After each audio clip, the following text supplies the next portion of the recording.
సిద్దిపేట జిల్లా అక్కన్నపేట మండలం పోతారం జే గ్రామంలో అత్యంత వైభవోపేతంగా ఆంజనేయ స్వామి దేవాలయానికి భూమి పూజ పురోహితుల వేద మంత్రాలతో ఘనంగా భూమి పూజ నిర్వహించి చిన్న పెద్ద తేడా లేకుండా గ్రామస్తులు మహిళలు అన్ని కుల సంఘాల పెద్ద మనుషులు కొబ్బరికాయలు కొట్టి కార్యక్రమాన్ని విజయవంతం చేశారు.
అందరు వస్తారు ఒకసారి వద్దంటారు సార్.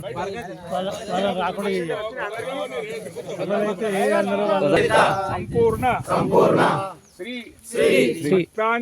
భక్తాంజనేయ దేవాలయ జీర్ణోద్ధరణ పునర్నిర్మాణ సంకల్పిత శంకుస్థాపన మహా పూజనేన మయా సంకల్పిత అనేన నూతన ఆలయ నిర్మాణ సిద్ధి అస్తు స్వస్తి ఫలః మనో అభీష్టత సిద్ధి అస్తు బుద్ధి బలం యశో ధైర్యం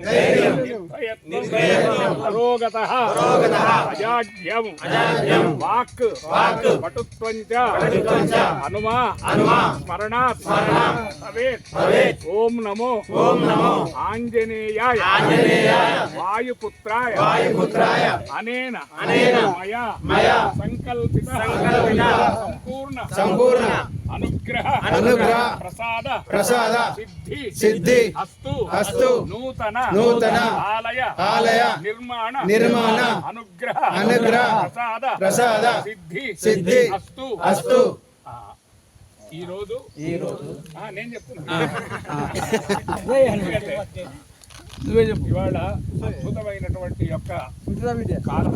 ఎందుకంటే వానరయూధము శ్రీరామదూతం శిరసా నమామి అందరికీ తెలిసినవాడు.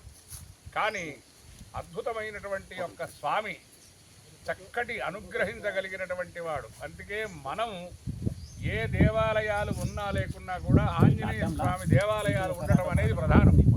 అందుకనే పూర్వకాలంలో త్రిమూర్త్యాత్మక స్వరూపుడు అంటే సకల దేవతా స్వరూపుడైనటువంటి వాడు ఆంజనేయ స్వామి. అంటే ఒక్క ఆంజనేయ స్వామికి దండం పెట్టినమంటే సమస్త దేవతలకు కూడా పరిపూర్ణమైనటువంటి అనుగ్రహాన్ని పెట్టినట్టు. కనుక అటువంటి యొక్క పరిపూర్ణమైన అనుగ్రహాన్ని ఇవ్వగలిగిన వాడు ఆంజనేయ స్వామి. అందుకని ఆయనకు చేస్తే ఏమిటంటే ఒకటి బుద్ధిలో రెండు రకాలు. ఆత్మబుద్ధి అంటే భగవంతుడికి సంబంధించిన ఆలోచనలు జరిగేటువంటి యొక్క స్థితిని కల్పించేవాడు. తర్వాత ఆయనకు నవవ్యాకరణ పండితుడు. అంటే మనకి ఒకటే వ్యాకరణం తెలుసు, కానీ 9 వ్యాకరణాలు ఉన్నాయి. 9 వ్యాకరణాలు తెలిసినటువంటి యొక్క శబ్దవేది బ్రహ్మ. ఆయనకు శబ్ద బ్రహ్మ అని పేరు. అంటే ఏ విధంగా మాట్లాడాలనేటువంటి యొక్క స్థితి తెలిసిన వాడు. వాల్మీకి రామాయణంలో ఒక 12 పేజీలు హనుమంతుడి యొక్క మాట్లాడే విధానమే ఉన్నది. అంటే హనుమంతుడు అనగానే అంత గొప్పవాడు.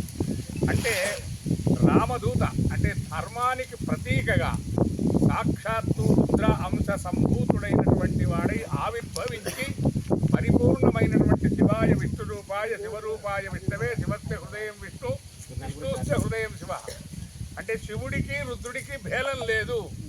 అంటే శివాంశ సంభూతుడైనటువంటి రుద్రాంశ అంటే మనం అందరికీ ఏమిటంటే సుందరము అంటే సౌందర్యం.